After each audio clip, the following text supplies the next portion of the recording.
بسم آب وولد ومنفس قدوس أحدو أملاك آمين. يتبارك እግዚአብሔር أملاك أبوينا لزاب صحنا اسكزاتي ساعات قدم كله لعلو كله نابزا ساعات زي آزب صحنا نايبوتاتنا ناي قدوسان أملاك ناتناون أملاك قدوس እግዚአብሔር ስሙ ዝተኸበረን ዝተመስገነን ይኹን። እማ አምላክ ወላዲተ አምላክ ቅድስተ ቅዱሳን ድንግል ማርያም ስለ ፍጹም አዶነታ ስለ ፍጹም ክብራ ክብርን ምስጋናን ይብጽሐያ።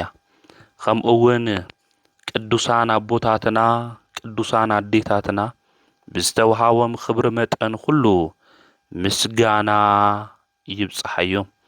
ኣብ ዝተፈላለየ ዓለም ኮይንኩም እዚ መንፈሳዊ ሚድያ እዚ እትከታተሉ ስድራ እግዚአብሔር ኣብ መስቀል ተሰቂሉ ፍጹም ዝኾነ ሰላሙ ብዝሃበና ብኢየሱስ ክርስቶስ ፍጹም ሰላም ከመይ ትጸንሑ ከመይ ትኾኑ ሰላም እግዚአብሔር ምስ ኩላትኩም ይኹን።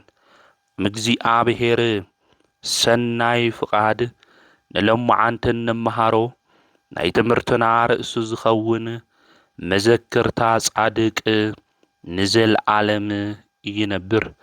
እዚ ቃል እዚ እንረኽቦ ኣብ መዝሙረ ዳዊት ምዕራፍ 112 ቁጽሪ 6 እዩ። እንኳዕ ንጻድቁ ኣቡነ ኣረጋዊ ዓመታዊ ክብረ በዓል ከምኡውን ብሎማዓንቲ ዓመታውን ወርሓውን ክብረ በዓሎም ዝኾነ ቅዱሳን ብሰላም ኣብጽሕኩም ኣብጽሕና። ጥቅምቲ 14 በኦርቶዶክሳዊት ተዋህዶ ቤተ ክርስቲያን ጻድቁ ኣቡነ ኣረጋዊ ዓመታዊ ክብረ በዓል እዩ። ጥቅምቲ 14 ናይ ጻድቁ ኣቡነ ኣረጋዊ ከምኡውን ናይ ቅዱስ ገብረ ክርስቶስ መርዓዊ በዓል ንምንታይ ከም ዝነኽብር ከም ኣምላኽና ቅዱስ እግዚአብሔር ፍቃድ ክንመሃሃር ኢና። መዘክርታ ጻድቅ ንዘለዓለም ይነብር። እዚ ቃል እዚ ዝተናገረው ልበ ኣምላክ ዳዊት እዩ። ልበ ኣምላክ ዳዊት ኣብ መዝሙሩ ክዝምር እንተሎ እቲ ንእግዚአብሔር ዝፈርሕ ንትእዛዛቱ ዝሕሉ ሰብ የመና ብፁዕ ከም ዝኾነ ዘርኡ ድማ ኣብ ምድሩ ጽኑዕ ከም ዝኸውን ውልደ ጻድቃን ድማ ከም ዝባረኹ ይነግረና። ጽድቁ እውን ንዘለዓለም ከም ዝነብር እቲ እግዚአብሔር ዝፈርሕ ሰብ ልበ ኣምላክ ዳዊት እናዘመረ ይነግረና። ከምኡውን ንዘለዓለም ኣይህውኽን መዘከርታ ጻድቅ ንዘለዓለም ይነብር። ካብቶም ቅዱሳን ጻድቃናት እንብሎም ናይዚ ዓለም እዚ ሃፍትን ንብረትን ሹመት ሽልማትን ኒዒቑ ካብ ቤተ መንግስቲ ወፂኡ ድማ ገና ብህፃንነቱ ነዚ ዓለም እዚኣ ገዲፉ ዝመንኮሰ ጻድቁ ኣቦና ኣቡነ ኣረጋዊ እዩ። እዚ ጻድቅ ኣቦና ኣቡነ ኣረጋዊ ናይ ትውልዲ ዓዱ ኣብ ሮማ እዩ። ወለዱ ድማ ናይ ሮማ ንግስታት እዮም ነይሮም። ኣቦኡ ንጉስ ይስሐቅ ይበሃል። ኣዲኡ ድማ ንግስቲ ዕድና ትበሃል። እዚኦም ክልቲኦም ኣብ ሮማ ነገስታት ኮይኖም እግዚአብሔር ዝፈርሑን ዘኽብሩን እዮም ነይሮም። ከመይ ደስ ይብል ወገናተይ! ኣብ ናይ ዓለም ንግስና ኮይኖም ስልጣን ተባሂብዎም ናይ ዓለም ክብሪ ናይ ዓለም ዝና ናይ ዓለም ስልጣን ዝተቐመጥዎ ወንበር ኣምላኾም ቅዱስ እግዚአብሔር ካብ ምምላኽ ካብ ምፍራሕ ካብ ምኽባር ናብ ድሕሪት ዘይመለሶም ቅዱሳን እዮም። ንሕና ኣብዚ ዓለም እዚ ንነብር መላኽና ቅዱስ እግዚኣብሔር ንከይነምስግኖ ንዑ ንከይነምልኽ ናብ ድሕሪት ዝምልሰና ዘሎ ናይ ዓለም ፍትወት እዩ፣ ናይ ዓለም ጉዳይ እዩ ወገናተይ። እዚኣቶም ግን ብዓለም ፍቕሪ ልቦም ዘይተማረኸ ነገስታት እዮም ነይሮም። እዞም ነገስታት እዚኦም ድማ ዝተባረኸ ውላድ ኣምላክ ቅዱስ እግዚኣብሔር ንክህቦም ድማ ይጽልዩ ነበሩ። ጥሪ 14 ድማ ጻዲቁ ኣቡነ ኣረጋዊ ተወለዱ። ወለዶም ድማ ዘሚካኤል ኢሎም ሹም ኣውጽኡሉ። ዘሚካኤል ድማ ወለዱ እግዚኣብሔር ብምፍራሕ ንክነብር ናይ እግዚኣብሔር ምፍራሕ ከምኡውን ናይ ጽድቂ መንገዲ ክነግርዎ ዝኽእሉ ቅዱሳት መጻሕፍቲ እናንበበ ክዓቢ ገበርዎ። ንሕና ደቅና መንፈሳዊ ትምህርቲ እናተመገቡ ክዓብዩ ንገብሮም ኣለና ዶ ንኾን? ወይ ስጋዊ ጥራሕ ንክመሃሩ ናይዛ ምድሪ እዚኣ ጥበብና ትምህርቲ ጥራሕ ፈሊጦም እታ ናይ መጀመርያ ጥበብ ዝኾነት እግዚኣብሔር ምፍራሕ ከፍልጠና ከርድአና ዝኽእል ቅዱሳት መጻሕፍቲ እናመገብና ኣይንዕብዮምን ዘለና። ስለዚ ውላድና ቅኑዓት ንክኾኑ፣ ውላድና ዝተባረኹ ንክኾኑ፣ ውላድና ንዓና ዝእዘዙ ምእንቲ ክኾኑ እቲ ናይ እግዚኣብሔር ቃል ክንምግቦም ይግብአና። ንእግዚኣብሔር ፈሪሖም ንዓና ድማ ዘኽብሩና ምእንቲ ክኾኑ ቀዳሚሃ ለጥበብ ፈሪሃ እግዚአብሔር እዩ ዝብል ቅዱስ መጽሓፍ ታና መጀመርያ ጥበብ እግዚአብሔር ምፍራሕ እያ። እዚ እግዚአብሔር ምፍራሕ እትነግረና ናይ መጀመርያ ጥበብ ምዃኑ ድማ ቅዱስ መጽሓፍ እዩ።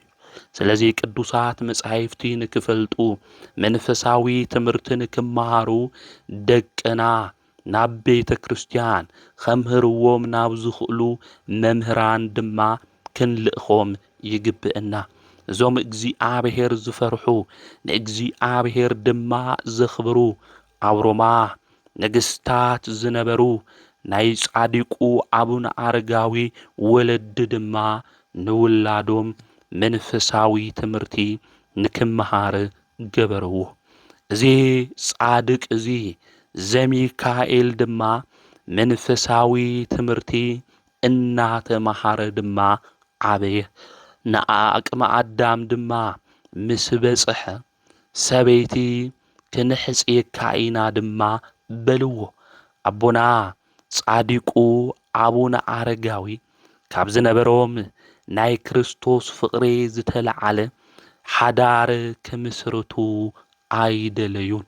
ስለዚ ናብ ዳውናስ እትበሃል ገዳም እዮም እዞም ጻዲቅ እዚኦም ኸይዶም።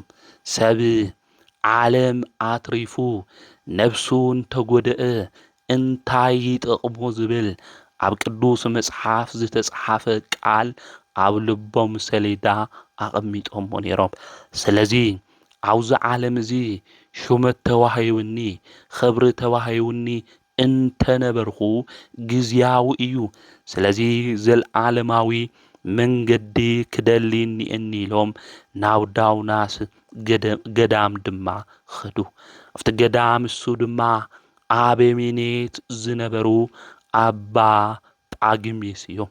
ናብ ኣባ ጳግሜስ ናይቲ ገዳም ኣበሜኔት ድማ ኸይዱ ጻዲቁ ኣቡነ ኣረጋዊ ዝመጸሉ ነገር ድማ ከመንኩስ ምዃኑ ነገሮም።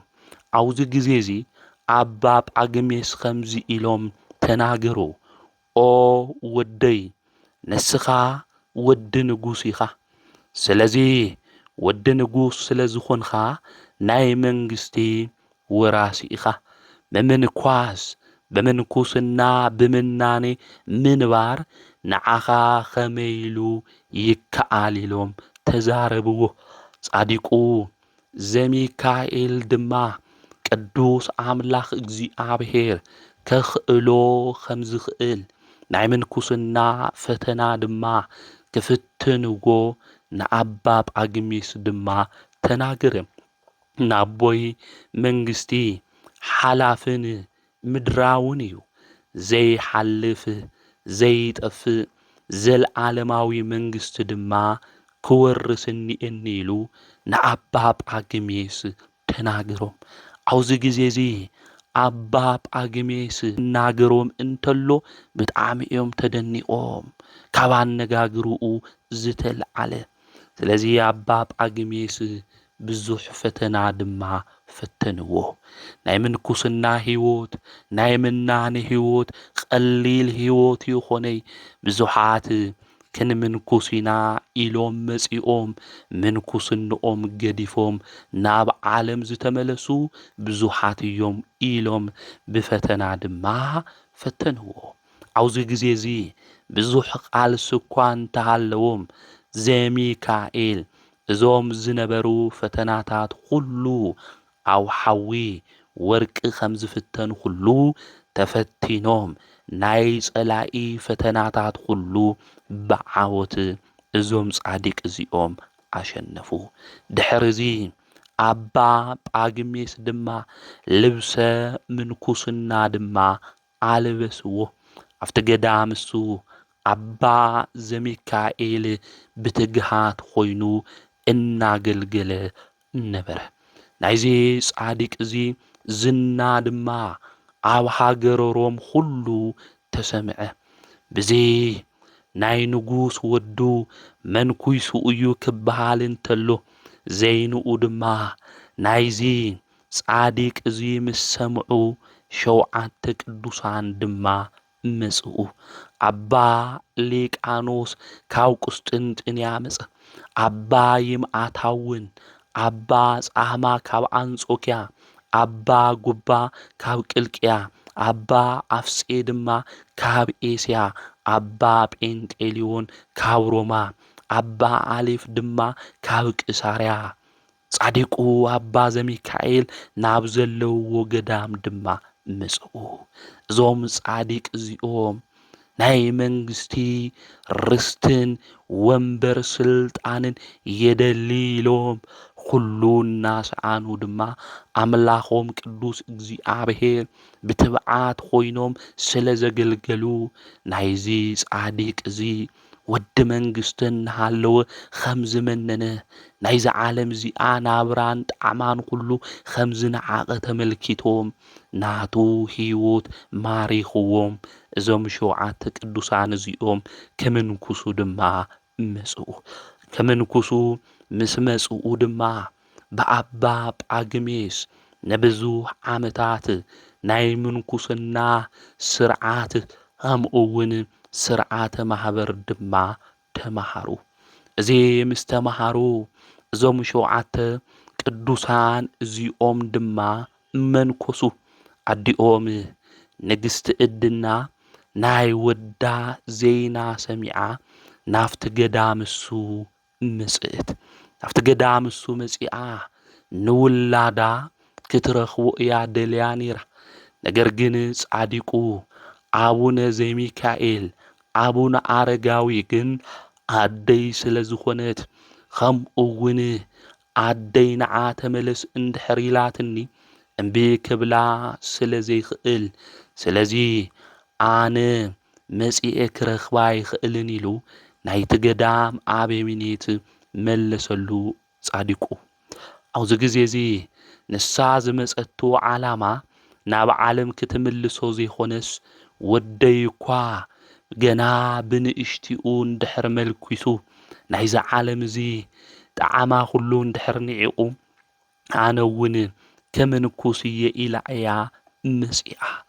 ብወዳ ናይ ምንኩስና ዜና ሰሚዓ ስልጣና ሃፍታ ንብረታ ኩሉ ሓዲጋ ኣዲኡ ንግስቲ ዕድና እሙሆይ ዕድና ኮይና ኣብ ደቂ ኣንስትዮ ገዳም ድማ ኣተወት። መነኮሳት ኩሎም ድማ ንኣባ ዘሚካኤል መራሒኦም ገበርዎ። ብኣካለ ሥጋ ሕፃን ኾይኑ እናሃለየ ናይ ኣእምርኡ ብስለት ሪኦም ናይ ሕይወት መንገዱ ድማ ዝመርሐና እዩ ኢሎም ኣቡነ ኣረጋዊ ኢሎም ሹም ኣውፂኦምሉ እዮም። ኣረጋዊ ኢሎም ብሉሕ እዩ ፈላጥ እዩ ክብሉ እንተለዉ ከም ኣረጋዊ ከም ዓብይ ሰብ ድማ ንዝተበኣሰ ሰብ ዘተዓርቕ ሰላም ድማ ዘውርድ ናብ ሕይወት መንገዲ ዝመርሐና ናይ ኣእምሮ ብስለት ዘለዎ እዩ ኢሎም ኣቡነ ኣረጋዊ ኢሎም ሹም ኣውፅኡሉ። እዚ ጻድቅ እዚ ኣብ ገዳም ዳውናስ ብዙሕ ናይ ጽድቂ ስራሕ እናሰርሐ ብጾምን ብጸሎትን ብስግደትን ድማ ተወሲኑ እናጸለየ መንፈሳዊ ተጋድሎ ድማ እናፈጸመ 7 ዓመት ድማ ኣብቲ ገዳም እሱ ተቐሚጡ እዩ። ኣብቲ ገዳም እሱ 7 ዓመት ምስ ተቐመጠ ድማ ይስሐቅ ዝበሃል ደሓር ድማ ኣባ ገሪማ ዝኾኑ ኣብ ሮማ ንጉስ ዝነበረ እዩ። እዚ ኣብ ሮማ ንጉስ ዝነበረ ይስሐቅ እውን እቲ ናይ ዓለም ሃፍቲ ዝጠፍእ ሓላፊ ምዃኑ ኣቡነ ጴንጤሌዮን መልእኽቲ ልኢኾምሉ እቲ ናይ ንግስንኡ ወንበር ገዲፉ ናይ ዘይሓልፍ መንግስቲ ምእንቲ ምስ ክርስቶስ ክነግስ ናብ ምናን ሕይወት ንክመጽእ መልእኽቲ ልኢኾምሉ ነይሮም እዮም።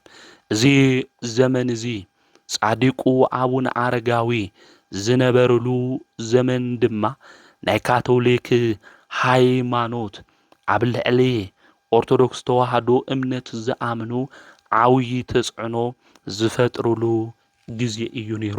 ጻዲቁ ኣቡነ ኣረጋዊ እቶም ካልኦት 7 ቅዱሳን ድማ ንሓቂ ሓቂ ንሓሶት ድማ ሓሶት በሉ ኢና ተባሂልና። ስለዚ ክርስቶስ ብተዋህዶ ኸቢሩ እዩ።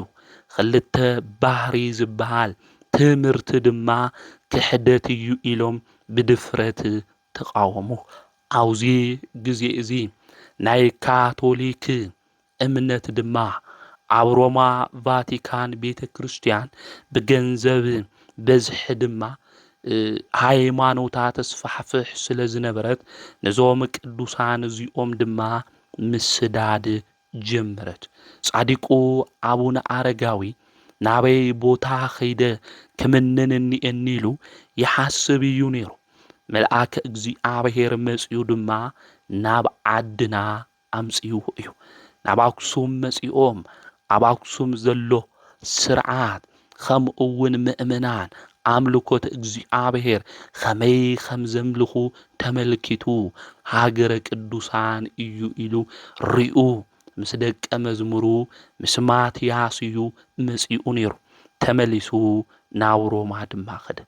ኣብ ዓድና ድማ ዝረኣዮ ነገሩ ሁሉ ነዞም ቅዱሳን እዚኦም ነገሮም። እዞም ቅዱሳን እዚኦም ድማ ናውዚ ንክመጹ ደለዩ። እግዚኣብሔር ፍቓዱ ኾይኑ ድማ እዞም 8 ቅዱሳን እዚኦም ናብ ኣክሱም መጽኡ። ኣብ ኣክሱም ክመጹ እንተለዉ ነጊሱ ዝነበረ ንጉስ ኣልዓሚድ እዩ ነይሩ። ንጉስ ኣልዓሚድ ምስ ነገሰ ድሕሪ 5 ዓመት እዞም ቅዱሳን እዚኦም ቅዱስ ሚካኤል እናመርሖም ናብ ኣክሱም መጺኦም እዮም። ኣብ ኣክሱም ምስ መጹ ድማ ኣብቲ ዘመን እሱ ዝነበረ ንጉስ ኣብ ኣክሱም ዝቕመጥሉ ቦታ ድማ ሃቦም። ኣብ ቤት ቀጠኔ ድማ ግዕዝ ምምሃር ጀመሩ። ግዕዝ ምስ ተምሃሩ ናይ ግዕዝ መጻሕፍቲ ድማ ምስ ፈለጡ እዞም ቅዱሳን እዚኦም ድማ እቲ ካብ ግሪክ ዝነበረ መጽሓፍ ካብ ካልኦት ዝተጻሓፈ መጽሓፍ ናብ ግእዝ መጽሓፍ ድማ ምትርጓም ጀሚሮም እዮም። ብሓደ ኮይኖም ድማ ኣምላኾም ቅዱስ እግዚኣብሔር የመስግኑ ነይሮም እዮም። እዞም 8 ቅዱሳን እዚኦም ብሓደ ኮይኖም ንኣምላኾም ንእግዚኣብሔር እናመስገኑ ናይ እግዚኣብሔር ቃል ድማ ዘምህሩ እዮም ነይሮም።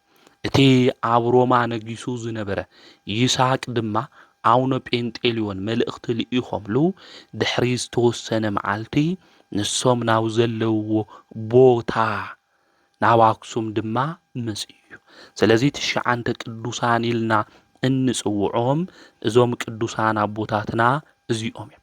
ካብቶም 9 ቅዱሳን ብሎሙዓንቲ ጥቅምቲ 14 ድማ በዓሉ እንገብረሉ ጻዲቁ ኣቡነ ኣረጋዊ እዩ። እዚ ጻዲቅ ኣቡነ ኣረጋዊ ቁጽሩ ምስቶም 9 ቅዱሳን ናብ ዓድና ዝመጽ እዮም። ኣብ ቤተ ቀጢን ድማ ዝተባሃለ ብጸሎት ተጸሚዶም ክነብሩ እንተለዉ እግዚኣብሔር ኣምላኽ ድማ ይግለጸሎም ነይሩ።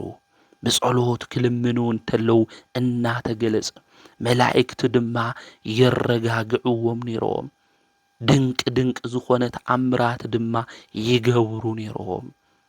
መላእክቲ ኩሉ ሻዕ እናመጹ የጸናዕንዕዎም ነይሮም። ጌታ ኢየሱስ ክርስቶስ እውን ምስኦም መጺኡ ይግለጸሎም ነይሩ። ከመይ ዝበለ ትዕድልቲ እዩ ወገናተይ። ኣብ ኣክሱም ኮይኖም ኣብ ቤተ ቀጢን ድማ ቦታ ተዋሂብዎም ብጸሎት ተጸሚዶም እናሃለዉ ብኸምዚ መንገዲ እዮም እዞም ቅዱሳን እዚኦም ዝነብሩ ነይሮም። እዞም ቅዱሳን እዚኦም ብዙሕ ተኣምር እዮም ገይሮም። ካብኦም ማእኸል እምባ ዘፍለሰኒኦ፣ ባሕሪ ኸፊሉ ደረቕ መንገዲ ዝገበረ፣ ስንዳይ ዘሪኡ ብቕጽበት ን9 ሰዓት መስዋዕቲ ቁርባን ዘብጽሐኒ እዩ። ስለዚ እዞም ቅዱሳን እዚኦም ብክደተ እግሮም ዓድና ቀዲሶማ፣ ዓድና ባሪኾማ እዮም። ነዚኢና እውን ሃገረ ቅዱሳን እናበልና እዛ ምድራ ጋይስት እዚኣ እንጽውዓ እንናገረላ። ንጉስ ኣልዓሜድ ድማ ምስ ሞተ ሻልሻይ ንጉስ ታዚር ድማ ምስ ነገሰ ኸምዚ ኢሎም ተናገሩ። ተፈላሊና ክንጸሊ በዓቲ ሒዝና ድማ እናጸለና ናይ እግዚኣብሔር ቃል ክነምህርኒ እና ኢሎም ብሓደ ልቢ ወሰኑ። ኣቡነ ሊቃኖስ ደብረ ቆናጽል፣ ኣቡነ ጴንጤልዮን 2 ምዕራፍ ርሕቕ ኢልኻ ኣብ ኣክሱም ኣከባቢ ዝርከብ፣ ኣቡነ ይስሐቅ መደራ፣ ኣቡነ ጉባ እውን ናብ በዓቶም ናብ ገዳሞም ብፍላይ ኣብ ማጮው ኣከባቢ ገዳም እኒእዎም እዩ። ኣቦ ጉባ ከምኡ እውን ኣቡነ ጻማ፣ ኣቡነ ይምኣታ ኣብ ገርዓልታ፣ ኣቡነ ኣፍጼ እውን ኣሕሳኣ ናብ ዝበሃል ቦታ ኸይዶም እዮም። ኣቡነ ኣፍጼ እውን ናብ ይሓ እዮም ኸይዶም ማለት እዩ። ስለዚ እዞም ቅዱሳን እዚኦም ናንባዕሎም በዓቲ ሒዞም ማለት እዩ። ጻዲቁ ኣቡነ ኣረጋዊ ድማ ማትያስ ዝተባሃለ ደቀ መዝሙሮም ከምኡ እውን ኣዲኦም እሞሆይ እድና ሒዞም ርሕቕ ናብ ዝበለ ቦታ ድማ ኸዱ። ርሕቕ ናብ ዝበለ ቦታ ምስ ኸዱ ድማ ኣብ ሓንቲ ሓረግ ኮይኖም ኣዕሪፎም ጻዲቁ ኣቡነ ኣረጋዊ ዘዕርፉላ ቦታ ድማ ምርኣይ ጀመሩ። ክሪኡ እንተለዉ ድማ ሓደ ዓብይ እምባ ድማ ተመልከቱ። እቲ እምባ እሱ ሪኦሞ ድማ ጻዲቁ ኣቡነ ኣረጋዊ ኣብኡ መዕረፊኦም ንክኾን ንእግዚኣብሔር ኣምላክ ድማ ለመንዎ። ነገር ግን እቲ እምባ መውፅኢ የብሉን። ብምንታይ ናውዚ እምባዚ ክወፅእ እየ ኢሉ ንኣምላኹ ንቅዱስ እግዚኣብሔር ድማ ዝጻዲቅ እዚ ጸለየ፣ ለመነ። ኣብዚ ግዜ እዚ ኣብ ኩሉ ነገሩ ዘይፍለዮ ሊቀ መላእክት ቅዱስ ሚካኤል መጺኡ ንምንታይ ኢኻ ናይ እግዚኣብሔር ሰብ ኣቡነ ኣረጋዊ ዘሚካኤል ተሓዝን ዘለኻ ኢሉ ሓተቶ። ኣቦና ጻዲቁ ኣቡነ ኣረጋዊ ድማ ዘጨንቆም ጉዳይ ከም ዝበሉ ናብዚ እምባዚ ወፂአ ስለ ኃጢአተይ ይቅርታ ንክሓትት ይደሊ እየ።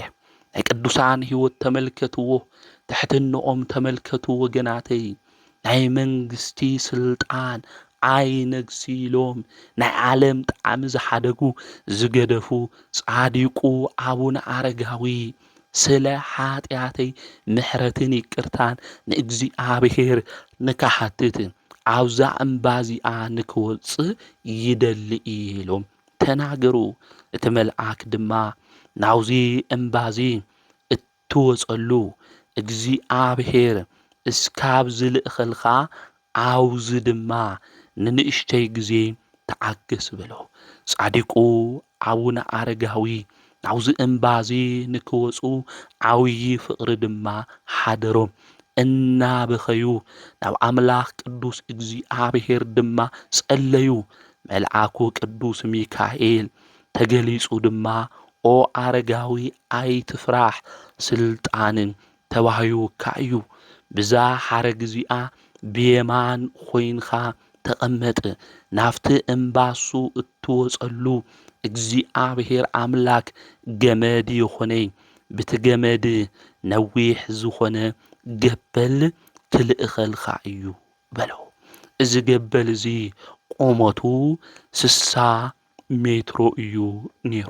እዞም ጻዲቅ እዚኦም እግዚአብሔር እስካብ ዝልእኸሎም ብጾምን ብጸሎትን ኾይኖም ን14 መዓልቲ ተቐመጡ። ናይ ቅዱሳን ናይ ትዕግስቶም ጽንዓት ተመልከቱ። ንሕና ዝኾነ ነገር ለሚና ብቕልጡፍ ክኾነልና እንቻኩል ልብና ኣብ ምችኳል ውሽጢ ዘሎ ብዙሓት ኢና። ቅዱሳን ግን እግዚአብሔር ክልምንዎ እንተለዉ ብትዕግስቲ ተጸበዩ ክበሃል እንተለዉ ንዑ እናኣመኑ ብትዕግስቲ ዝጽበዩ እዮም። ናዞም ጻዲቅ እዚኦም ን14 መዓልቲ ድማ ተቐመጡ። እቲ ዝተዓዘዘ ገበል ድማ መጽእ። እዚ ገበል እዚ መጺኡ ድማ ንጻዲቁ ኣቡነ ኣረጋዊ ናፍቲ እምባ ጫፍ ከውፅኦም እዩ። እዚ ገበል እዚ መጺኡ እዚ ገበል እዚ ምስ መጽአ ድማ ንጻዲቁ ኣቡነ ኣረጋዊ ተጠምጢምዎ ከውፅኦ እንተሎ ኸምዚ ኢሉ ድማ ተናገሩ። ኣታ ፈላሲ ናውዚ ላዕሊ እዚ ንምንታይ ኢኻ ትወፅእ ዘለኻ? ኣውዚ ላዕሊ ዝኮ እትበልዖ እትሰትዮ ነገር የለን። ኣውዚ እምባዚ ብዘይካ ዝነፍሩ ኣዕዋፍ ተበልዖ እንጀራ ትሰትዮ ማይ ወይ ድማ ተጽለለሉ ዕንፀይቲ ገረብ የለን። ብመዓልቲ ፀሓይ ብለይቲ ቁሪ ኣስሓይታ እዩ። ናይዚ እምባዚ ጥሪትን ሃብትን እዚኣቶም ጥራሕ እዮም ኢሉ ተዛረቡ። ጻዲቁ ኣቡነ ኣረጋዊ ዝገበል እዚ ኣብ ውሽጡ ናይ መንፈሰ ጽልመት ውሽጢ ሓዲርዎ፣ ሰይጣን ድማ ጽቡቕ ተጋድልኡ እዚ ጻዲቅ እዚ ምእንቲ ከይጋደል ኣብቲ ገበል ውሽጢ ኾይኑ ክፍትኖ ጀመረ። ጻዲቁ ኣቡነ ኣረጋዊ ድማ ከም ዝበሉ እቲ ዝተኣዘዝካዮ ጥራሕ ፈጽም፣ እግዚአብሔር እቲ ዝደለናዮ ነገር ዘዳልወልና ኣምላኽ እዩ፣ ንዑ ድማ ዝሰኣኖ የለን ኢሉ ተናገረ።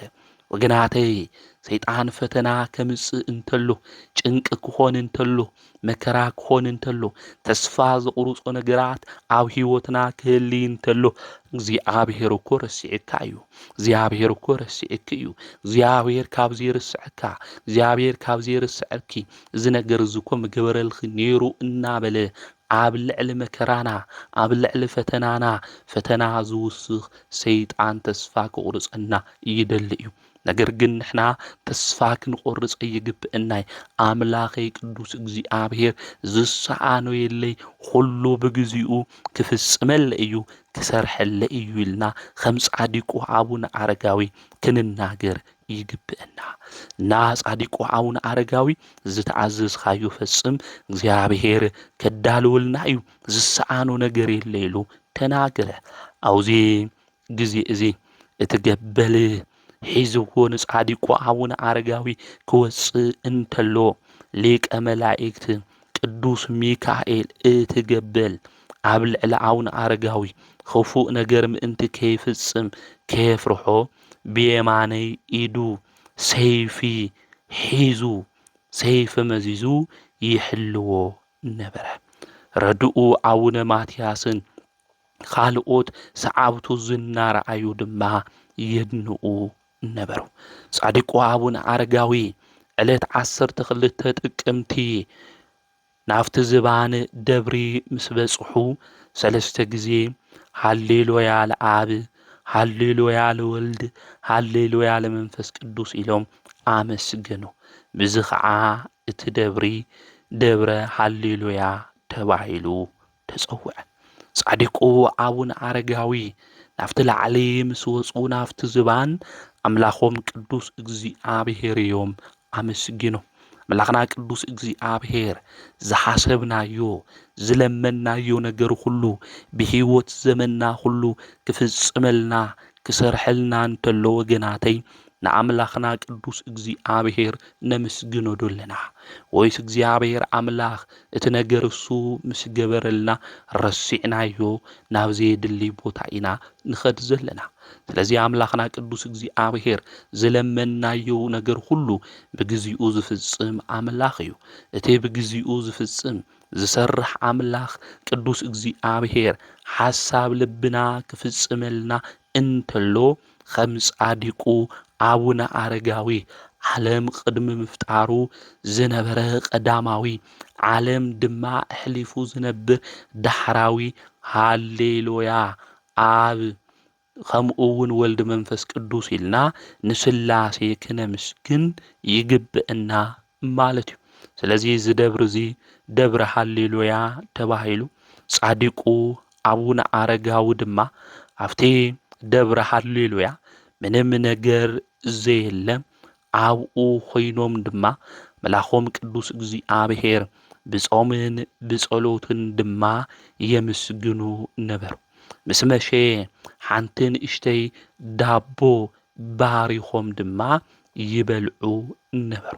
ስለዚ ጻዲቁ ኣቡነ ኣረጋዊ ምግቦም ዝነበረ ግማሽ ናታ ዳቦ ግማሽ ዝነበረት ምእንቲ ጸጊቦም ኣምላኾም ቅዱስ እግዚኣብሔር ንከይርስዑ ብጥሜት ብኸምዚ መንገዲ ንኣምላኾም ንእግዚኣብሔር ዘምስግኑ ዝነበሩ ጻዲቅ እዮም ማለት ና ጻዲቁ ኣቡነ ኣረጋዊ እዞም ደቀ መዛሙርቱ እዚኦም ድማ ዝወጽሉ መሳልል ድማ ሰርሑ። እዞም ጻዲቅ እዚኦም ንባዕሎም ትኾን ንእሽተይ በዓቲ ሰሪሖም ኣብኣ ኮይኖም መንፈሳዊ ተጋድልኦም ድማ ይጋደሉ ነበሩ። እግዚኣብሔር ድማ ስለ ቁርባን ስለ መስዋዕቱ ድማ ጻዲቁ ለመኑ ምንም ነገር ስለዚ ነበረ ማለት ንእግዚኣብሔር ልመንኦም ሰሚዑ ዘድልዮም ሁሉ መላእክቲ ካብ ሰማይ ሒዞምሎም ይወርዱ ነበሩ። ጻዲቁ ኣቡነ ኣረጋዊ ብዘይ ምድቃስ ብጾምን ብጸሎትን ብስግደትን ድማ ይተግሁን ይብርትዑን ድማ ነበሩ።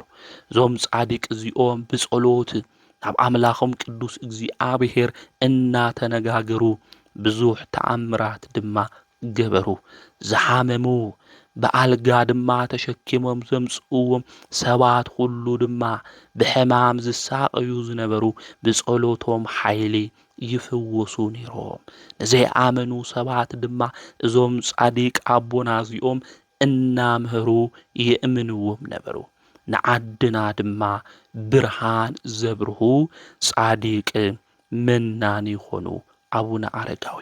ኣብቲ ግዜ እሱ ንጉስ ዝነበረ ሃፄ ካሌብ ድማ ንጻዲቁ ኣቡነ ኣረጋዊ ናይ ጻዲቅ ሰብ ጸሎት ግዳጅ ትፍጽም እያ ሓይሊ ድማ ትህብ እያ ኣብ ልዕሊ ጸልእተይ ድማ ብዓወት ንክጎናጽፍ ጸልዩ ለይሉ ንጻድቁ ኣቡነ ኣረጋዊ ከምኡውን ንኣቡነ ጴንጤሌዎን ሓቲትዎም ነይሩ እዩ።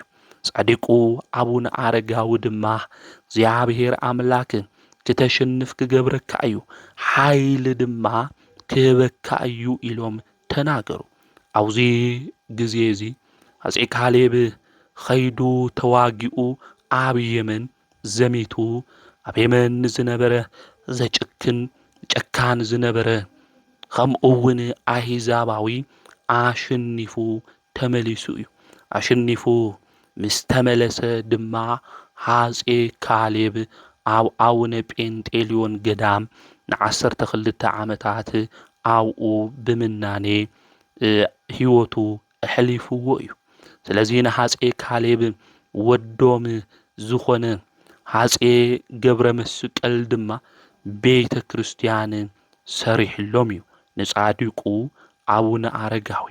እዚ ቤተ ክርስቲያን እዚ ኣብ ውሽጡ ድማ ብድንጋሌ ስጋ ብድንጋሌ ነብሲ ዝጸንዐት ናይ እመቤትና ናይ ድንግል ማርያም ብስማ ዝተሰየመ ብወርቅን ብብርን ዘጌጸ ታቦት ድማ እእትይውሉ እዩ።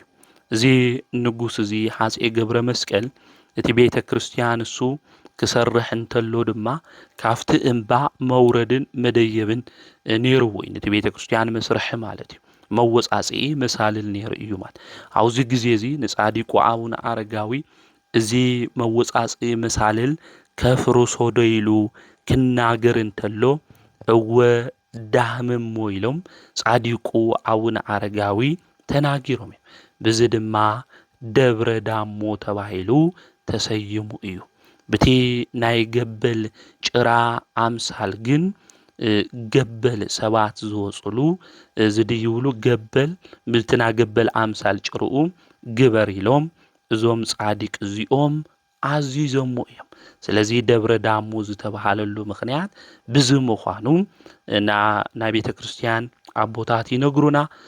ከምኡ እውን ኣብ ጻድቁ ኣቡነ ኣረጋዊ ገድሎም ክነንብብ እንተለና እቲ ታሪክ ንረኽቦ ኢና። ደብረ ዳሞ ኸዚ ክንሪኦ እንተለና ምድራዊ ገነት እዩ። ካብቶም ኣቦታት ቅዱሳን ከምኡ እውን ናይ ጻድቁ ኣቡነ ኣረጋዊ ጸሎት ብዙሕ በረከት ዝርከበሉ ብዙሓት ድውያን ኸይዶም ዝፍወስሉ ናይ ጽድቂ ቦታ እዩ ደብረ ዳሞ ማለት። ና ጻድቁ ኣቡነ ኣረጋዊ ንባዕሎም ኣብ ላዕላፍቲ እምባ ወፂኦም ብዙሓት ደቀ መዛሙርቲ ኣፍርዮም እዮም። ካብ 6,000 ብላዕሊ ብጻድቁ ኣቡነ ኣረጋዊ መንኩሶም እዮም ማለት። ልዕሊ 600 ዝኾኑ ድማ ደቀ መዛሙርቲ ኣብቲ ገዳም እሱ ነይሮም እዮም። ስርዓተ ምንኩስና ድማ ከኣባ ጳግሜስ ከም ዝተምሃርዎ ስርዓተ ማህበር ስርዓተ ገዳም ድማ ኣብ ዓድና ንመጀመርያ ግዜ ንክህሉ ዝገበሩ ጻዲቅ ኣቦ እዮም ኣቡነ ኣረጋዊ ማለት። ናዞም ጻዲቅ ኣቦና ኣቡነ ኣረጋዊ እዚኦም መጻሕፍቲ እናተርጎሙ እቲ ናይ መጻሕፍቲ ቃል ድማ እናምህሩ ናይ መጻሕፍቲ ዝተጻሓፉ ቃላት ናይ ጽድቂ መንገዲ ድማ ብሂወቶም እናነበሩ ብዙሓት ናብ ምናኒ ህይወት ከመጹ ዝገበሩ ኣቦ እዮም ጻዲቁ ኣቡነ ኣረጋዊ። ስለዚ ጻዲቁ ኣቡነ ኣረጋዊ እዚ መንፈሳዊ ተጋድሎ እዚ እናገበሩ ኣዲኦም ድማ ኣብ ታሕቲ ኮይና ደቂ ኣንስትዮ ኮይነን ዝመነና ናየን ሓላፊት ኮይና መማሓደሪት ኮይና እንኦም እውን ኣብቲ ታሕቲ ኮይና መኒና እያ ማለት እዩ። ስለዚ ጻዲቁ ኣቡነ ኣረጋዊ ንባዕሎም ጥራሕ ዝመነኑ ይኹኑ እዮም። ናዮም ህይወት ርኦም ብናዮም ህይወት ዝተማረኹ እቶም 7 ቅዱሳን እውን ልኦም ርኦም ከምኡ እውን ኣዲኦም መጽያ እሙሆይ ኮይና ክትነብር ገይሮማ እዮም ጻዲቁ ኣቡነ ኣረጋዊ።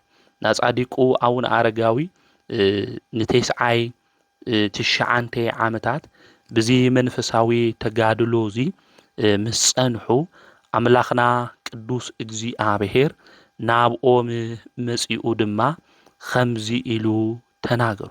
ጸሎትኻ ሰሚዐዮ ኣለኹ ካብዚ ከፍልሰካ ካብ ድኻም ናብ ዕረፍቲ ካብ ሓዘን ናብ ሓጎስ ካብ ሓሳር ናብ ክብሪ ክእትወካ እየ። ነዚ ሓላፊ ዓለም መኒንካ ኢኻ እሞ ዘይሓልፍ መንግስቲ ከውርሰካ እየ።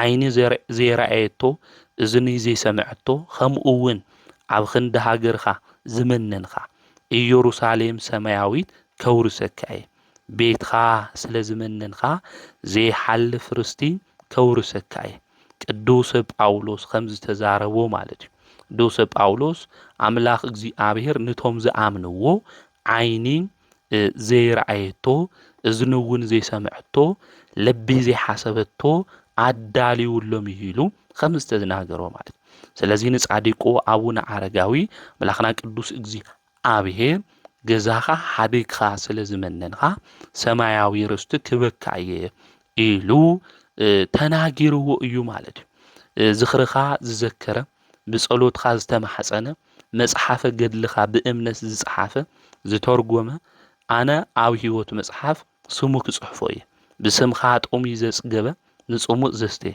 ቤተ ክርስቲያንካ ዝሃነጸ ከጽግቦ እየ ኣብያተ ብርሃን ከውርሶ እየ ኢሉ ቃል ኪዳን ኣትይውሉ እግዚኣብሔር ኣምላኽ ምስቶም ሕርያኑ ቃል ኪዳን ከም ዝኣተወ ልቢ ኣምላክ ዳዊት ኣብ መዝሙር 89 እውን ክዝምር እንተሎ ንምልከት ኢና ንርኢና ስለዚ ኣምላኽ ቅዱስ እግዚኣብሔር ንጻዲቁ ኣቡነ ኣረጋዊ ድማ ቃል ኪዳን ኣተወሎ ጻዲቁ ኣቡነ ኣረጋዊ ኣብ 99 ዓመቶም ብለማዓንቲ ጥቅምቲ 14 ኣርድእቶም ጸዊዖም እግዚኣብሔር ኣምላኽ ቃል ኪዳን ከም ዝኣተወሎም እስካብ 15 ትውልድ እውን ሃም ዝምሕረሎም ንደቀ መዝሙሮም ንማትያስ እውን ነጊሮሞ ኣብ መጽሓፍ እውን ክጽሕፎ ሃም ዝግባእ ናይ ገድሊ ህይወቱ ነጊሮሞ ጻዲቁ ኣቡነ ኣረጋዊ ብለማዓንቲ ናብ ብሔረ ሕያዋን ኸይዶም እዮም ማለት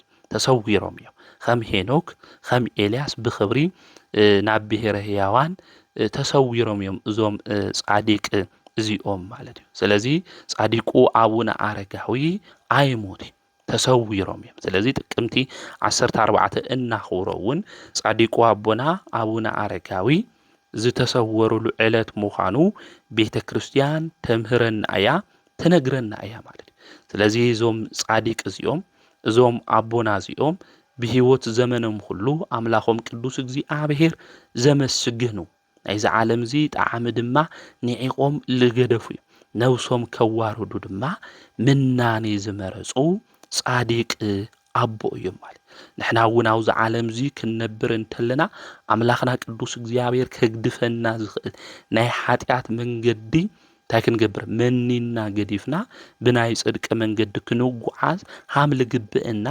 እዞም ጻዲቅ እዚኦም የምህሩና እዮም ይነግሩና ደቂ ነገስታት ኮይኖም ወይም ናይ ነገስታት መንግስቲ ክወርሱ እናተገበኦም እዮም ቅዱሳን መብዛሕትኦም ህይወቶም ክንርኢ እንተለና ናብ ምናኔ ህይወት ዝኣተው ካብዚኣቶም ድማ ሓደ ጻዲቁ ኣቦና ኣቡነ ኣረጋዊ ወይ ከዓ ኣባ ዘሚካኤል ኢልና እንጽውዖም እዮም ማለት ናዞም ጻዲቅ እዚኦም ብሃፍቲ ብዝና ክኸብሩ ክውደሱ የደልዩ ኣብዚ ምድሪ እዚ ፈጺሞም ክነግሱ የደልዩ ዘለዓለማዊ መንግስቲ ንክወርሱ እዮም እዞም ጻዲቅ እዚኦም ደልዮም ንሶም ብምምንኳሶም ድማ ዜንኦም ሰሚዖም ብዙሓት ሰባት ተኸቲሎሞም እዮም ማለት ንሕና ብንገብሮ ናይ ጽድቂ ስራሕ ምግባረ ሃይማኖት ብዙሓት ሰባት ናብ ቤተ ክርስቲያን ደይመጽእ ኣለዉ ይኾኑ ወይስ ንሕና ብንገብሮ ብዘይረብሕ መንገዲ ሁሉ ኣይ እዞም ክርስቲያን እዚኦም ከምዚ እዮም ኣይ ኦርቶዶክሳውያን ሰቆይሎም በኣፎም ክርስቲያን ኢና ይብሉ ማዕተብ ይገብሩ ነጸላ ይገብሩ እምበይ ነተጻረፉ ልውዕሉ ኣብ ደርፊ ልውዕሉ ኣብ ጓይላ ልውዕሉ መንፈሳዊ ነገር ዘይትርጉሙ እኮ ንሳቶም ኢና ክርስቶስ መንገዲ ይኽተሉ ኢሎም ዶ ኣምላኽና እግዚኣብሔር ከምኡ እውን ሃይማኖትና የቃልለው ይኾኑ ወይስ ኣም ጻዲቁ ኣቡነ ኣረጋዊ እሶም ብምምናኖም ናይ ህይወቶም ዜና ተጋድሎ ሰሚዖም ተም ካልኦት ቅዱሳን ከምኡ እውን ኣዲኦም መጽያ ንዝበለጸ ኣገልግሎት ክትምንን ወይ ከዓ ክምንኑ ሃም ልገበርዎም ንሕና ናብ ጽቡቕ መንገዲ ሰባት ህይወትና እናርኣዩ ይመጽእ ኣለዉ ስለዚ ምስተውዓል የድሊ ህይወትና ትንኣምኖ እንናገሮ ናይ ክርስትና መንገዲ ክርስቲያን ማለት ናይ ክርስቶስ ተኸታሊ ስለዚ ኣምላኽና ቅዱስ ንሱ ኢየሱስ ክርስቶስ ኣብዛ ዓለም ዝክነብር እንተሎ ትሕትና ምሂርና ፍቕረ ምሂርና ናይ ጽድቂ መንገዲ ከመይልና ክንጓዓዝ ከም ልግባእ ኣምሂርና ነጊርና እዩ ኣብነት ኮይንና ምሳሌ ኮይንና ናዩ ኣርኣያ ናዩ መንገዲ ተኸቲልና ብጽድቂ መንገዲ ክንጓዓዝ ይግበአና ቅዱሳን ጻድቃን ኢልና እንጽውዖም ናይ ክርስቶስ መንገዲ ታይልገብሩ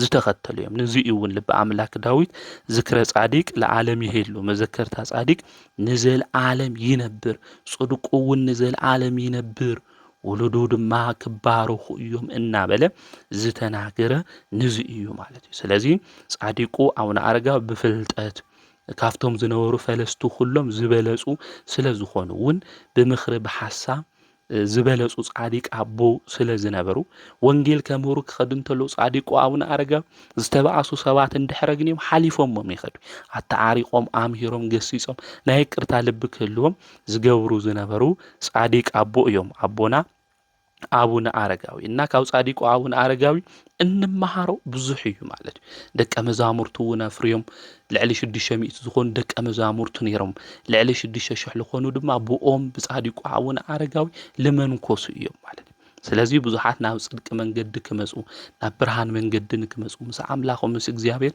ክራኸቡ ዝገበሩ ና ወንጌል ሓረስታይ ኣቦ እዮም ጻዲቁ ኣቡነ ኣረጋዊ እሞ መዘከርታ ጻድቅ ንዘለዓለም ይነብር ሃም ዝብል ኩሉ ሓቂ ዝመስከሩ ብሓቂ ዝኸዱ ጻዲቅ ዝኾኑ ኣቡነ ኣረጋዊ ጥቅምቲ 14 ዝተሰወሩሉ ዕለት እዩ እሞ ናይዞም ጻዲቅ እዚኦም በረከቶም ረዲኤቶም ኣማላድነቶም ምስ ኩልና ህዝበ ክርስቲያን ይኹን ከምኡ እውን ብለሙዓንቲ ጥቅምቲ 14 ቅዱስ ፊልጶስ ሐዋርያ በዓለ ዕረፍቱ ምዃኑ ቤተ ክርስቲያን ተምህረና እያ ከምኡ እውን ትነግረና እያ እዚ ቅዱስ ፊልጶስ እዚ ካፍቶም ሰብዓይ ክልተይ ኣርድእት ኢልና እንጽውዖም ኣብ ቂሳርያ ድማ ዝተወለደ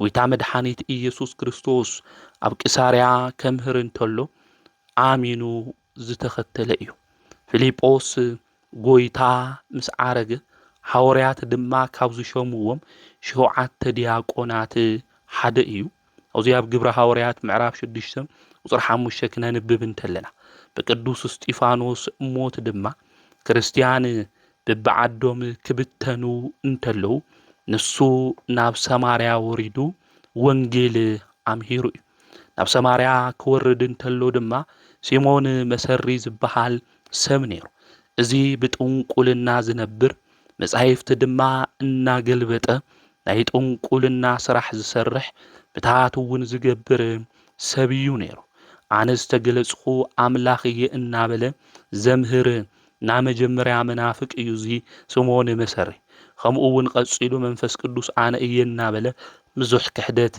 ዝናገር ዝነበረ እዩ ቅዱስ ፊልጶስ እዚ ሲሞን መሰሪ ናብ ዘለዎ ቦታ ኸይዱ ብዝተወሃቦ ጸጋ ወንጌል እናሰበኸ ህዝቢ ድማ ከጥምቆም ጀመር ሲሞን ድማ ቦይኑ ከም ዝተረፈ ፈሊጡ ንሱ ክገብሮ ዘይኽእል ተኣምር እውን እዚ ናይ ጎይታ ደቀ መዝሙር ዝኾነ ቅዱስ ፊልጶስ ተኣምራት እናገበረ ነቲ ህዝቢ ናብ ክርስትና መንገዲ የምጾ ኣብዚ ግዜ እዚ ሲሞን መሰሪ በይኑ ምቕራዩ ተመልኪቱ ናይ ፊልጶስ ትምህርቲ ስለ ልገረሞ ኣሚኑ ተጠሚቑ እዩ ኣብዚ ኣብ ግብረ ሐዋርያት ምዕራፍ 8 ካብ ቁጥሪ 1 ጀሚርና እስካብ 13 ክነንብብ እንተለና ታሪክ ብስፍሓት ንረኽቦ ኢና ነገር ግን ናይ እግዚአብሔር ጸጋ ብገንዘብ ክገዝእ ዝደለየ ሰብ እዩ ነይሩ እዚ ሲሞን መሰሪ ዝበሃል ማለት እዩ ስለዚ ንዚ ሰብ እዚ ንክጥመቕ ገይርዎ ነይሩ ግን ስርሑ ሁሉ ተመሊሱ ዝኸደ ስለልኾነ ርእሰ መናፍቃን ብምባሃል እውን ካብ ቤተ ክርስቲያን ተፈልዩ እዩ እዚ ሲሞን መሰሪ ዝበሃል ማለት እና ብዛ አገልግሎት እዚ ቅዱስ ፊልጶስ እናገልገለ ብዙሓት ካብ ኦሪት ናብ ወንጌል ምእማን ንክመጹ ካብ ግዝረት ድማ ናብ ጥምቀት ንክመጹ ዝገበረ እዩ ናብ ጋዛ ኸይዱ እውን ንብዙሓት ኣይሁዳውያን ዘምህረ እዩ ብ34 ዓመተ ምህረት ድማ ንግስቲ ህንደኪ ገንዘብ ተሓዙ ወይ ከዓ ኣዛዚ ዝነበረ ባኮስ ናይ ፋሲካ በዓል ኣኽቢሩ ክምለስ እንተሎ ብሰረገላ ካብ መጽሓፈ ኢሳይያስ ምዕራፍ 53 ቁጽሪ 7 የንብብ ነይሩ። ከም ዝሕረድ በጊዕ ኣብ ቅድሚ ዝሓርዱ ሰባት ጠጠው ዝበለ በጊዕ ዝናገር ቃል ከምኡ እውን ሱቕ ከም ዝበለ ከም ዝሕረድ በጊዕ ሱቕ ከም ዝበለ ኣፉ እውን ከም ዘይከፈተ ከንብብ እንተሎ ትንቢተ ኢሳይያስ ተንብቦ ዘለካ ዝተስተውዕሎ ደይሉ ቅዱስ ፊልጶስ ሓቲትዎ። ኣብዚ ግዜ እዚ ባኮስ ዝተናገሮ ልገርም ቃል እዩ። ዘምህረኒ ዘየለ ከመይ ኢለ ከስተውዕል ኢሉ ተናጊሩ። ኣብዚ ዘመን እዚ ግን ብድፍረት መጻሕፍቲ ዝትርጉሙ ጥቕሲ እውን እናምፁ ብሓንቲ ጥቕሲ ብክልተ ጥቕሲ ዝጠፍኡ ትውልድ ኣብዚ ዘመን እዚ ብዙሓት እዮም። ናይ ትሕትና ልቢ ግን ባኮስ ክህልወና እዩ ዝግባእ። ዘምህረኒ ዘየለ መጻሕፍቲ ዝተጻሕፉ ብመንፈስ ቅዱስ መንፈስ ቅዱስ ገሊጹሎም እዮም ኣቦታትና ጽዮን ክትርጎም ልኽእል እውን ብመንፈስ ቅዱስ ክንጾም ክንጽሊ ክንሰግድ ይግብና። ምስ እግዚአብሔር ሕብረት ለይብልና ናይ እግዚአብሔር መጽሓፍ ክንትርጉም ኢና ሃም ደስታና ክንገብር ኢና ንብል ሰባት እንድሕር ሃሊና ምስተውዓል የድሊ ማለት እዩ። እና ዘምህረኒ ዘየለ ከመይ ኢለ ከስተውዕል ኢሉ ተናገር። ኣብዚ ግዜ እዚ ዘይተምሃርና ዘይፈለጥና ኣብ ጉባኤ ቤት ለይነበርና ኣብ መንፈሳዊ ትምህርቲ ቤታት ለይኣተና ካብ መምህራን ለይተምሃርና ሰውልና መጽሓፍ ቅዱስ ኣልዒልና ብበዓልና ነተርጉምና ንጠፍእ እንድሕር ኮይና እዚ ልክዕ ክኾን ኣይኽእል ማለት። ቅዱስ ፊልጶስ ድማ ተርጎመሉ ስለ ኢየሱስ ክርስቶስ ምምጻእ ስለ ዝፈጽሞ ቤዛነት ከም ዝኾነ ንቅዱስ ባኮስ ድማ ነገሮ። ዘይኣመነ ዘይተጠመቐ ድማ ከም ዘይድሕን ምስ ነገሮ ንከይጥምቕ ዝኽልክለኒ እንታይ እዩ በሎ። ቅዱስ ፊልጶስ ድማ ንቅዱስ ባኮስ እንታይ ገይርዎ እዩ ኣጠሚቕዎ እዩ ማለት እዩ። ድሕር እዚ ፊልጶስ መንፈስ ቅዱስ ናብ ሃገረ ኣዛጦን ኣብጽሕዎ ኣብኡ ድማ ኣምሂሩ እዩ ማለት እዩ። ኣብኡ ኣምሂሩ ተመሊሱ ድማ ናብ ቂሳርያ ኸይዱ ኣብኡ ዝነበሩ ኣይሁድ እውን ኣምሂሩ ናብ ክርስትና መሊሱ ኣጥሚቕዎም እዩ ማለት እዩ። ምስኡ ድማ 4 ደቂ ኣንስትዮ ነይረንኦ እየን። ኣብዚ ኣብ ግብረ ሐዋርያት ምዕራፍ 8 ቁጥሪ 26 ክናንብብ እንተለና ማለት እዩ። ስለዚ እዚ ሐዋርያ እዚ ብወንጌል መምሃር ብዙሓት ካብ ኣይሁዳዊነት ከምኡ እውን ካብ እግዚአብሔር ምክሓድ ንክምለሱ ከምኡ እውን ናይ ህንደኪ ገንዘብ ተሓዚ ዝነበረ ጃንደረባ ባኮስ እንብሎ ዘጥመቐ ብለማዓንቲ በዓለ ዕረፍቱ ምዃኑ ጥቅምቲ 14 ቤተ ክርስቲያን ተምህረና እያ ማለት እዩ። እና እዚ ጻድቅ እዚ ስለ ሓቂ መንገዲ ንብዙሓት ዘምህረ ናይ ጽድቂ ስራሕ ድማ ንክሰርሑ ዝገበረ ኣቦ እዩ እሞ መዘከርታ ጻድቅ ንዘለዓለም ይነብር ከም ዝብል ካብ ንዝክሮም መዘከርታ ንገብረሎም ኣቦና በዓለ ዕረፍቱ እዩ። ቅዱስ ፊልጶስ ሐዋርያ እሞ በረከቱ ኣብ ልዕሊ ኩልና ህዝበ ክርስቲያን ይኹን። ከምኡ እውን ብለማዓንቲ ካብቶም ቅዱሳን ኢልና እንጽውዖም መርኣዊ ቅዱስ ሙሴ በዓለ ዕረፍቱ ምዃኑ ቤተ ክርስቲያን ተምህረና ትነግረና እያ። እዚ ቅዱስ ሙሴ እዚ ወለዱ በዓል ጸጋታት ዝነበሩ እዮም። ወለዱ በዓል ጸጋታት እናሃለዉ ንሱ ናይ እግዚአብሔር ቃል እናተምሃረ ከዓቢ ወለዱ ስለ ዝገበርዎ ኣምላኽ ቅዱስ እግዚአብሔር ድማ ብምናኔ ከግልግል ዝደሊ ዝነበረ ኣቦ እዩ ማለት እዩ። ስለዚ እዚ ኣቦ እዚ ቅዱስ ሙሴ ድማ ወለዱ ንክምርዐው እኳ ክገብርዎ እንተለዉ ንሱ ግን ክምርዐው ኣይደለየ። ነገር ግን ናይ ወለዱ ሓሳብ ስለ ዝኾነ እሺ ኢሉ ተመርዒው እዩ ማለት እዩ። ምስ ተመርዐወ እዛ ዝተመርዐዋ ድማ ብጣዕሚ ደስ ትብል እያ መልክዓ ማለት። ኣብዚ ግዜ እዚ ግን ከምዚ ኢሉ ተናገረ። መልክዕ ኩሉ ምቾት ኩሉ ከንቱ እዩ ሓላፊ እዩ ኢሉ ነዳይ መሲሉ ካብ ሮማ ናብ ሃገረ ሮህ ድማ ኸይዱ እዩ ማለት። ኣብዚ ግዜ እዚ ኣቦኡ ወደይ ናበይ ኸይዱ ኢሉ ኣብቲ ግዜ እሱ ኣገልገልቲ ንዝነበሩ ሰባት ወዶ ንክደልዩ ገበሮ።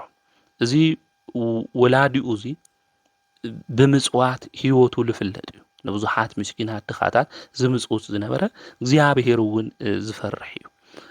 እግዚአብሔር ይፈርሑ ስለ ዝነበሩ ወለዱ እውን ካብኦም እዩ ናይ ጽድቂ ትምህርትና መንገዲ እዚ መርዓዊ ቅዱስ ሙሴ እውን ዝተምሃረ እና ብምናኔ ኮይኑ እግዚአብሔር ኣምላክ ግን ከግልግል ይደልዩ ብዙሓት ቅዱሳን ህይወቶም ክንሪኦ ተለና ጻዲቁ አቡነ አረጋዊ ከምኡውን ገብረ ክርስቶስ ትንሪኦ ተለና ኩሎም ቅዱሳን መብዛሕትኦም ክንሪኦም እንተለና ካብ ዝጣዓመ ካብ ዝሞቀ ገዝኦም ወፂኦም ብምናኔ እግዚአብሔር ከገልግልዎ እንተለው ንምልከት ኢና ማለት እዩ። ስለዚ ብፍጹም ምናኔ ኮይኑ ኣብ 7 መዓልቲ ሓደ ሻዕ እዩ ዝበልዕ ነይሩ ማለት እዩ።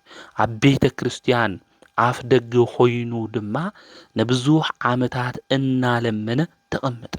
ከለምን እንተሎ አቡኡ ነቶም አገልግልቲ ወደይ ድለይዎ ምጽዋት ድማ እናሃብኹም ንድኻታት ወደይ ድለይዎ ኢሉ ልኢኽዎም ነይሩ። ኣብዚ ግዜ እዚ ናብቲ ቤተ ክርስቲያን ኣከባቢ ክኸዱ እንተለው ንዝልሙኑ ዝነበሩ ሰባት ምጽዋት ክህብ እንተሎ እቶም ናይ አቡኡ አገልግልቲ ንሱ እውን ስለ ዘይፈለጥዎ ምጽዋት ካብኦም ተቐቢሉ አምላኸይ ቅዱስ እግዚአብሔር ካብቶም ናቦይ ዘገልግሉ ምጽዋት ንክቕበል ስለ ዝገበርካኒ ኢሉ ንኣምላኹን እግዚአብሔር ኣመስጊኑ እዩ ማለት ካብቲ ለሚኑ ዝበሃው ዝነበረ ገንዘብ ድማ ንኻልኦት ንነዳያን ድማ ዘካፍል ዝነበረ እናጸለየ ድማ ዝሓድር ዝነበረ ቅዱስ አቦ እዩ እዚ መርዓዊ ቅዱስ ሙሴ ኢልና እንጽውዖ ማለት እዩ። ስለዚ ኣብታ አከባቢ እሱ ክብሩ ክግለጽ ስለለይደለየ ና ቅዱስ ጳውሎስ ዓዱ ናብ ዝኾነት በረከት እውን ካብ ቅዱስ ጳውሎስ ክረክብ እንዲሉ ናብ ጤርሴስ ክኸድ ድማ ሓሰብ ናብ ጤርሴስ ንክኸድ ናብ መርከብ ምስ ኣተወ እታ መርከብ ንሳ ንፋስ መጺኡ ናብ ሮማ ንክትኸድ ገበራ ፍቃደ እግዚአብሔር ኢሉ ቅዱስ ሙሴ ኣብ ወለዱ አፍ ደገ ንክነብር ምክንያቱ ተጎሳቂሉ ኢሉ ኣሎ ሰውነቱ ሁሉ ወላዲኡ እውን የፈለጡ ማለት እዩ እና ኸይዱ ነቲ በዓል ጸጋ ናብኡ ማለት እዩ ኸይዱ ታይልዎ ስኻስ ተኸበርካ ሰቢኻ ልተባረክኻ ኢኻ ነዳያን እውን ትምጽውት ኢኻ እግዚአብሔር ዋጋኻ ምእንቲ ንክኸፍለካ ዝለመንካዮ ነገር ሁሉ ድማ ምእንቲ ንክህበካ ኣነ አውዚ ኣብ ገዛኻ ከባቢ ንእሽተይ ድንኳን ሰሪሐ መጸግዕ ንክኾነኒ ፍቀደለይ ኢሉ ሓተቶ ኣብዚ ግዜ እዚ አቡኡ ወደይ እውን እኮ ኣብ መከራ ተሰዲዱ ሃምዚ ይኾንለ እዩ ኢሉ ሓዚኑ በኽዩ ገዛ ንክህብዎ ነቶም አገልግልቲ ክልተ እውን ንዑ ንከገልግልዎ ገበረ። ኣብዚ ግዜ እዚ ነቶም መገልገልቲ እንታይ በሎም ኣነ ዝበልዕ ብሰንበት ጥራሕ እዩ ስለዚ ብሰንበት ጥራሕ ምግቢ ኣምጽኡለይ በሎም። ኣውና አቡኡ ገዛ 12 ዓመት እዩ ተቐሚጡዋል 12 ዓመት ተቐሚጡ መንፈሳዊ ተጋድሎ እናተጋደለ 12 ዓመት እዚ አቦዚ ተቐሚጡ እዩ። ኣብዚ ግዜ እዚ ናይ ዕረፍቱ ግዜ ምስ በጽሐ አምላኽና ቅዱስ እግዚአብሔር ንዓይ ክትብል ሁሉ ነገር ሓዲግኻ ብመከራ ውሽጢ ሓሊፍኻ ኢኻ ዝኽርኻ ዝገበረ ዘይተጠራጠረ ሁሉ ከመሕሮ እየ ኢሉ ቃል ኪዳን ድማ ኣትይውሉ እዩ። ናይ ዕረፍቱ ግዜ ክበጽሕ እንተሎ ድማ እዚ ቅዱስ ሙሴ እዚ መርዓዊ ታይ ገይሩ ክርታስ ኣምጽኡ ለይሉ ዝጽሕፈሉ ደብዳቤ ወረቐት ቀለም ኣምጽኡ ለይሉ ቀለም ምስ ኣምጽሉ ጽሒፉ ኣብ ኢዱ ድማ ሓዘ። ኣብዚ ግዜ እዚ ምስ ዓረፈ እግዚአብሔር አምላክ ተኣኪቦም ዘምልኽዎን ዝነበሩ ምእመናን ከምኡ እውን ሊቀ ጳጳስ ኤጲስቆጶስ ካህናት ኣብ ቤተ ክርስቲያን ውሽጢ ኣብቲ መሰዊኢ ድምፂ ተሰምዐ። እግዚአብሔር ሰው ዝኾነ ዘገልገለ ቅዱስ ሙሴ ከም ዝዓረፈ ተናገሩ። ዝገዛ እዚ ድማ ኣበይ ምዃኑ ክናገር ተሎ እግዚአብሔር ኣብታ አቡኡ ማለት እዩ አፎሚያኖስ ልበሃል አቡኡ ማለት አፎሚያኖስ እዩ ልበሃል ናይዚ ጻዲቅ ዛቦ ኣብኡ ምዃኑ እግዚአብሔር ተናገረ። ስለዚ እግዚአብሔር ክናገር እንተሎ ከምዚ ኢሉ እቶም ካህናት ከምኡ እውን ኤጲስቆጶስ ደንጊጾም እዮም ነይሩ። እግዚአብሔር አምላክ ክቀስፈና እዩ ኢሎም ሓሲቦም ማለት እዩ። አምላኽና ቅዱስ እግዚአብሔር ከምኡ ምስ በሎም ናውዚ አቦዚ ገዛ ድማ ኸዱ ማለት እዩ። ናውዚ አቦዚ ገዛ አፎሚያኖስ ናብ ወላዲኡ ገዛ ማለት እዩ ኸዱ። ምስ ኸዱ ሊቀ ጳጳስ ግን ታይሉ ተናጊርዎ አፎሚያኖስ ኣብ ገዛኻ ቅዱስ ሰብ እናሃለይ ብሂወት እናሃለይ በረከት ክንቅበል ንምንታይ ኢኻ ዘይገበርካ ኢሉ ኣነ እውን እኮ ይፈልጢ ኢሉ ኣብዚ ግዜ እዚ ኸይዶም ብጽቡቕ ሃሪ እንታይ ገይሮሞ ገኒዞሞ ማለት ክገንዝዎ ተለዉ ግን ኣብ ኢዱ ክርታስ ወይም ደብዳቤ ነይሩ ገሊጾም ክርእዩ እንተለዉ ሊቀ ጳጳስ ድማ ከንብቦ እንተሎ ናቶም በዓል ሃፍቲ ዝነበሩ ሰባት ውላዶም ምዃኑ ዝገልጽ እዩ ህይወት ታሪኩ ዝናገር እዩ ነይሩ ማለት ኣብዚ ግዜ እዚ ሊቀ ጳጳስ ከንብብ እንተሎ ወለዱ ኣምሪሮም ድማ ሓዘኑ ማለት እዩ ናዚ ጻዲቅ እዚ ንክርስቶስ ንምግልጋል ኢሉ ብምናኔ ከምኡ እውን መከራ እናረኸበ ኩሉ ነሳኣነ ኣምላኹ ቅዱስ እግዚኣብሔር ከግልግል ዝደለየ ጻዲቅ ኣቦ እዩ ብሎሙዓንቲ እውን ጥቅምቲ 14 በዓለ ዕረፍቱ ምዃኑ ቤተ ክርስቲያን ተምህረና እያ ትነግረና እያ ማለት እያ መዘከርታ ጻዲቅ ንዘለዓለም ይነብር ከም ዝብል እዚ ጻዲቅ እዩ ስለ ሓቂ ስለ ጽድቂ ሁሉ መከራ ዝሰኣነ እዩ ሁሉ እናሰኣኑ መከራ ተቐበሉ ኢሉ ቅዱስ ጳውሎስ ዝተናገረ ለዞም ቅዱሳን ኣቦታትና እዚኦም እዮም ከምኡ እውን ብሎሙዓንቲ ጥቅምቲ 14 በዓለ ዕረፍቱ ዝኾነ ቅዱስ ገብረ ክርስቶስ መርዓዊ እዩ ካብቶም ቅዱሳን ጻድቃን ኢልና እንጽውዖም ሓደ እዩ እዚ ጻዲቅ እዚ ወላዲኡ ናይ ቁስጥንጥንያ ንጉስ ቴዎዶስዮስ ይበሃል ኣዲኡ ድማ ንግስቲ መርኬዛ ትበሃል እዞም ነገስታት እዚኦም ወለዱ እናሃለዉ ሃም ጻዲቁ ኣውነ ኣረጋዊ ናይ ንግስና ወንበር ገዲፉ ካብቲ ዝተመርዐወሉ ናይ መርዓ ገዛ ወፂኡ ነዳይ መሲሉ ን15 ዓመታት ኣብ ኣፍ ደገ ኣቡኡ ሰውነቱ ዝቆሰለ ኮይኑ ኣብኡ ዝነበሩ ዘግልግሉ ኣብ ኣቡኡ ቤተ መንግስቲ ድማ ናይዚ ሰብኣይ እዚ ቁስሉ ይሸተና ኣሎ ስለዚ እናበሉ ናይ ድስቲ ሕጻብ ከምኡ እውን ጉሓፍ ዝተባሃለ ሁሉ ኣብ ልዕሊኡ የፍስስሉ ነይሮም እዚ መከራ እዚ ብትዕግስቲ ድማ ገብረ ክርስቶስ ይቅበል ነይሩ ማለት እዩ ቅዱስንኡ ድማ ሓደ ቀሺ ቤትና ቅድስተ ቅዱሳን ድንግል ማርያም ተገሊጻ ከምዚ ነገረቶ እቲ ቀሺ እውን ናይ እግዚኣብሔር ሰብ ኢሉ ናብ ቤተ ክርስቲያን ከምዚ እተዎ መጽሓፈ ገድሉ ይነግረና እዩ ስለዚ ኣብ ኣገልገልቲ ዝነበሩ ይሸተና ኣሎ እዩ እናበሉ ብዙሕ ነገር ኣብ ልዕሊኡ እኳ ተፍሰስሉ ብዚ ተጋድሎ እዚ ሓሊፉ ህይወት ታሪኩ ክንሪኦ እንተለና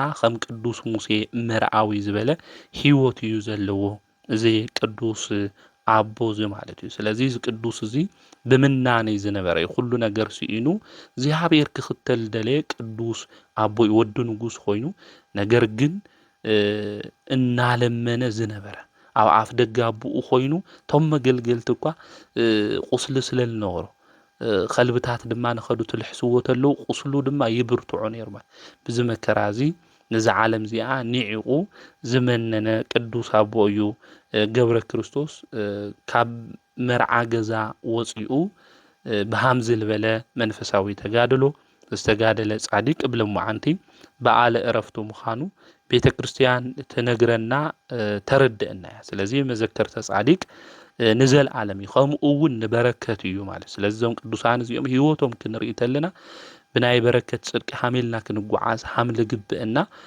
የርድኡና ይነግሩና እዮም ማለት እዩ እና ናይዞም ቅዱሳን ኣቦታትና እዚኦም በረከቶም ረድኤቶም ኣማላድነቶም ምስ ኩልና ህዝበ ክርስቲያን ይኹን ንሕና እውን ብምግባረ ጽድቂ ሃምኦም ተጓዒዝና ናይ ጽድቂ ኣክሊል ከምኡ እውን መንግስተ ሰማያት እንወርስ ልክንኾን ንኣምላኽና ናይ እግዚኣብሔር ቅዱስ ፍቃድ ይኹነልና ዘምሃረና ዝገሰጸና ናይ ኣቦታትና ኣምላክ ቅዱስ እግዚኣብሔር ስሙ ዝተኸበረን ዝተመስገነን ይኹነልና ጽቡቕ በዓል ይግበረልና ወስብሐት ለእግዚአብሔር ወወላዲቱ ድንግል ወለመስቀሉ ክቡር